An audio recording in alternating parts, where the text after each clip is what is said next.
in order to get the maximum effect of the chakra alignment, because the fingers are supposed to be interlocked like this, and not the hands closed together like this. And the reason you interlock in the fingers is you have meridians at each fingertip. And then on the back of the hand, there's meridians that correspond to that. And then you got to chop one badass motherfucker. But let me tell you what they do to this brother. Yeah. Right? They take Patrice Lumumba out in the woods, assassinating and bury him, right? Uh-huh. You see the picture that he's pointing at the screen? Yeah, right here. Yeah. They went and dug him up. And the French general that dug him up, he said he was terrified because he raised his finger like that, as if he was giving his troops one last command. Damn. Now, when I was growing up, what made him so memorable to me is he looked exactly like my Uncle Jake. Mm-hmm. And my Uncle Jake wasn't for no games. He'd beat a motherfucker ass. Mm-hmm. You look like a dude. All right, now, when they killed him, they also had America wasn't behind the murder of Stephen Biko. Mm-hmm. Pull him up so they can see him. These people we need to know about. When they talk about Pan-African studies, this is the kind of stuff they talking about, because it all ties back. They killed him. This was South Africa's Malcolm X. Bad man right here. Went for no games. He the one that told Mandela he better strap up. And after they killed him, that's when they captured Mandela. And because Mandela was on his way to Kenya to meet with somebody called the Kikuyu tribe. Mm-hmm. Now, the Kikuyu tribe is known for their Mau Mau. Pull Mau Mau up next. M-A-U, M-A-U, 2 words. Put Kenya behind.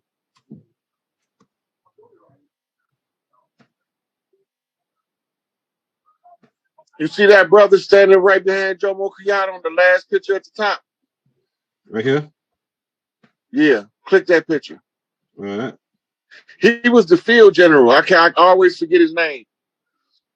This is the guy that Jomo Kenyatta sold out when he gave his position away to the invaders. Mm-hmm. You see, with his dreadlocks? Yeah, dude with the Willow's Peak. Mm-hmm. He was the leader of the Mau Mau rebellion against the just like them Dirty Moors. Nah, he wasn't no Dirty Moor. The Dirty Moor is the nigga standing on there with the kufi on. Oh, this nigga right here. That nigga. That's Jomo Kenyatta. He became the head of Kenya. Okay. He sold out the resistance. The guy standing next to him put Jomo Kenyatta in power, and he was the leader of the resistance. Mm-hmm. So when Jomo Kenyatta got in power, he made deals with the Europeans to end the conflict. And part of the deal was that he would give them the position of the stronghold of the Mau Mau. Oh, hell no. We ain't going out like that. Now, scroll down a little bit. It's a book on the Mau Mau, so they can see what book to read about the Mau Mau rebellion. You see it? Mm-hmm. It's another one that was next to it, too. Okay, so now the Mau Mau, right? That was in Kenya. Mm-hmm. Right? Keep that in mind. Kenya is the land of Anpu. Okay, go ahead. You know who Anpu is, right? No, I don't. It's like I heard the name, but I can't put it to nobody right now. You heard it. That's Anubis. Oh, okay. I know who you said Anubis. Okay, I know who it is. Right, but it's really called the land of the jackal. Okay, they were just explaining it just a minute ago in that video. Right, and then we was talking about the jackal in Rosemary's Baby, the jackal was the baby's father. Mm-hmm. Then we was talking about in the Omen how the jackal was the baby's father, but he was buried over in Israel, right? Mm-hmm. And the Omen is the story about the Antichrist. Yeah, that's right. Right? So while you getting your Pan-African studies, these is the people that tell you that the enemies look like us, but they not us. Frantz Fanon. Can you type that in? Yeah. Franz Fanon.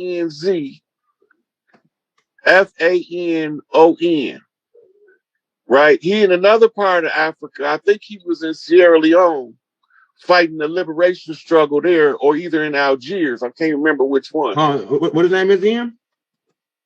Man, you forget his name. France, Franz,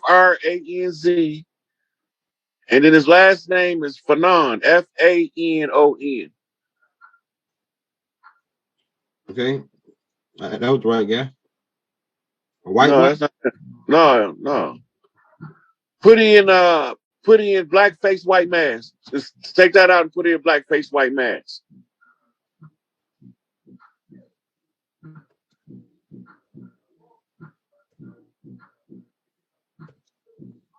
Check with the audience, young girl, to see how they doing over there. Make sure we ain't boring them.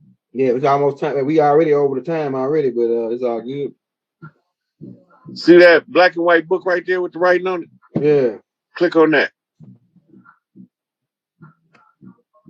You see the name, Frantz Fanon? All right. And there's another one, a guy named Walter Rodney. Walter Rodney was a psychiatrist. Now we talking Pan-Africanism. You see what the title of that book is? Black Skin, White Mask. Walter what? Rodney, Rodney.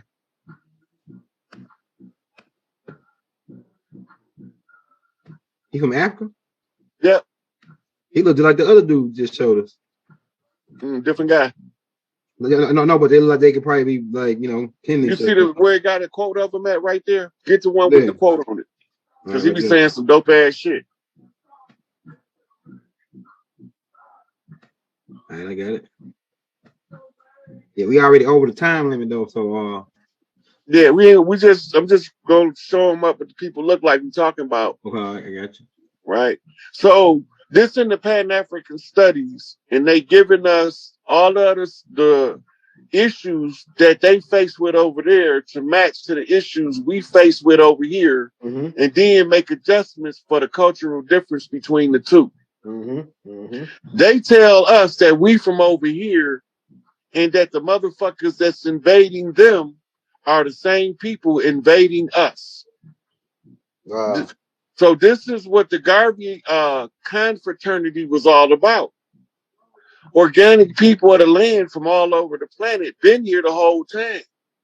But it was somebody that don't have a homeland nowhere on the planet. That means they don't belong here. Exactly. Right? Because even nomads is native to a part of the land. Exactly. If they earthborn. Right? So these people go everywhere we at, they come in, sow seeds of dissension, turn one against the other, and then they stand back like they didn't throw the rock. And while we get to fighting, they come offer us a solution for a fee. And when they offer us a solution, they leave a condition that was worse than it was when they came. Right? So the last guy we're going to look up is Maurice Bishop. Y'all need to be familiar with who he is, since we're talking about greats. He's from the Caribbean, from Grenada. The CIA assassinated him in around 83. Hey, spell his name? Maurice, Maurice. Last name Bishop, Bishop.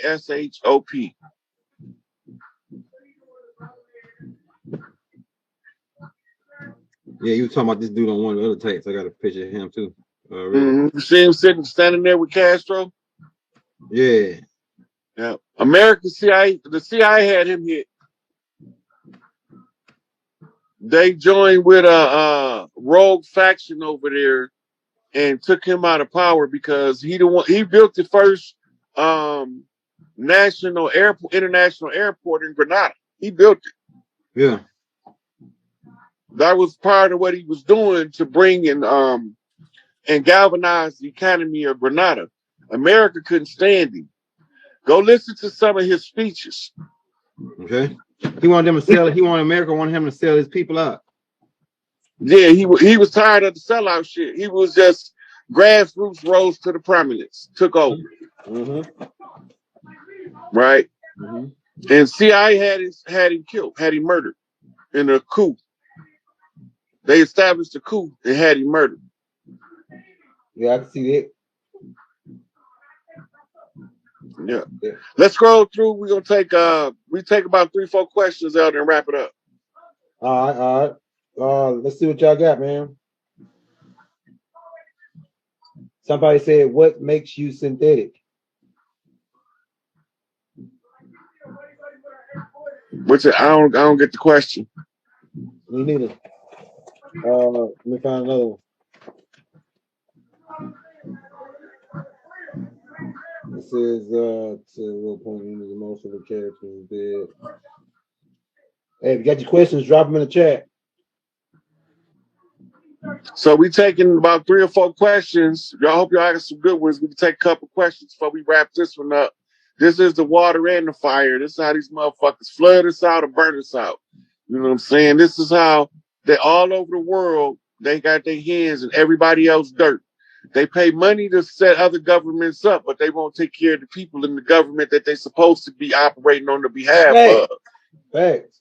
They telling us history in the method, in the manner to make us believe that we the victors when all the time we the victims. Mm-hmm. So once we realize that they told us the history upside down and backwards, we could flip that shit around, turn it back upside right, and then we could see it for what it is. Mm-hmm. We ain't come on no motherfucking slave ships. That don't make no motherfucking sense. Why would you bring 300 million motherfuckers from Africa when you got 300 million motherfuckers here already?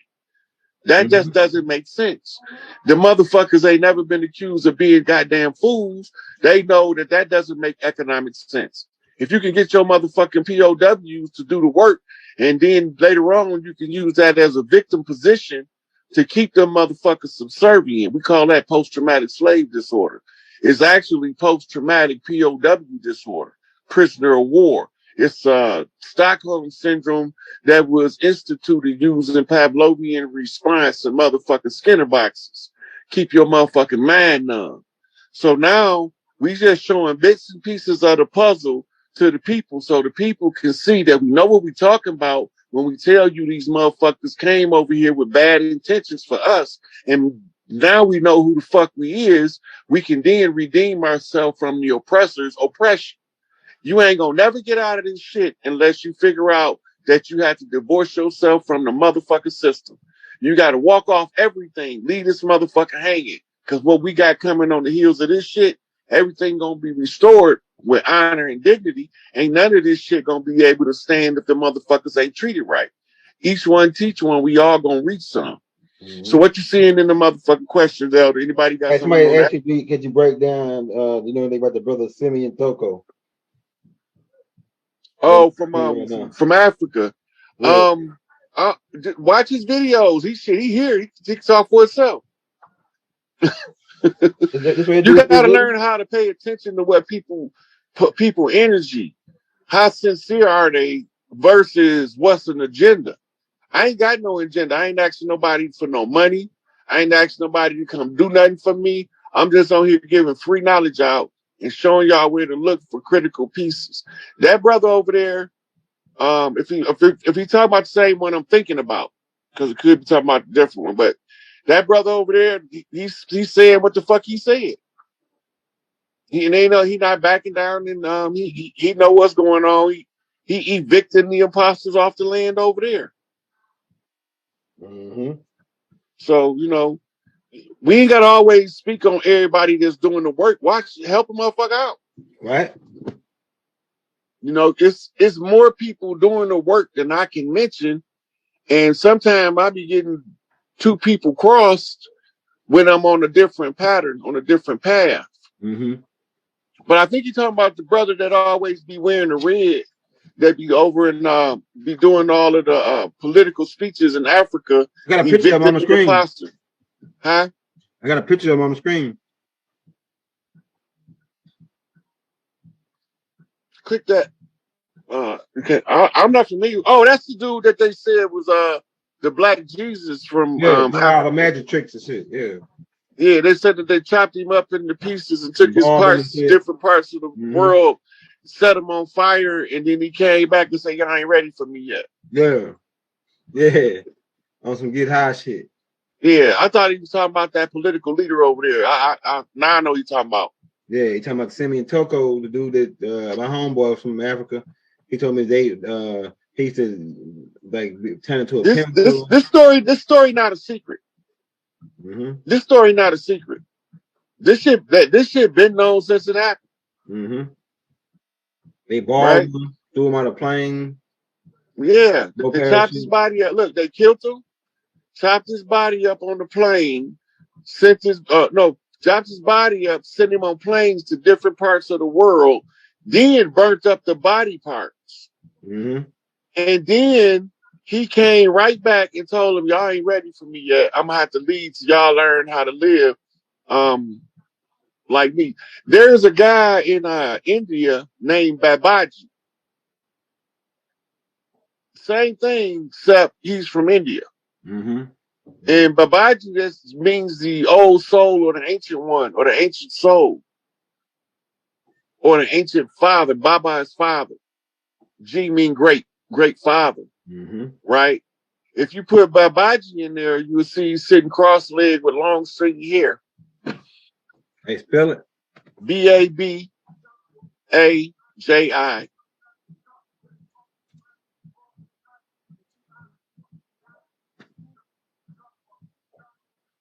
Yeah, but here's one. Man, it's on the second row. Well, no, ain't no second. It's on the second row. Not them. That's him right there. To the left of that. To the left of that.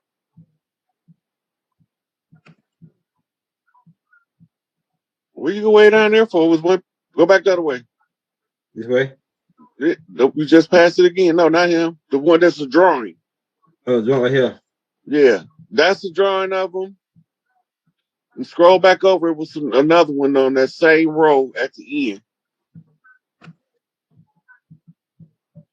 That's another drawing of him. Okay. But he still appeared to people, been appearing to people for thousands of years in India. He can embody and disembody at will. So the science behind dematerialization is and your spirit body, your light body, can separate from your physical body, right? When you get to the destination that your light body can travel instantly, it doesn't need it doesn't need time to travel through space like a physical body. So while he in that meditative state like that, he can bilocate is what it's called, and go to the other location where he needed to be at, and then draw the atomic energy to him using the science of magnetism, and create a synthetic filament of a body around him where he'll look and feel real, but he can disappear at a moment's notice. This is a science of bilocation. Only the greatest of masters, he's one of the few that can do it. Right? Kind of like a Jesus figure in the Hindu culture or something? No, he ain't nothing like Jesus. He probably slapped Jesus. He probably slapped the shit out of Jesus. No, Jesus is ISIS. Motherfuckers don't know that though, so we ain't gonna spoil their motherfucking day. They think Jesus is a man. That's how they know all the motherfuckers that they be saying is the fake Christ. Lying, because the Christ is a woman. Jesus is ISIS. Yeah, I like the way that sound. So Now, I'm telling you, I'm about to. yeah. So, what other questions you see in there? All right, we'll take one more, man, before we get out, man, because my body's shitting it down because I've been up for so long, since 5 o'clock. Okay, what do you think about Thomas Sankra? Sankra? Let's say his last name. Oh yeah, we gonna have the masses of risk being carried out. Yes. I said somebody said shout out Fort Villa. He said have the mass arrest being carried out where they taking the niggas to Guantanamo Bay.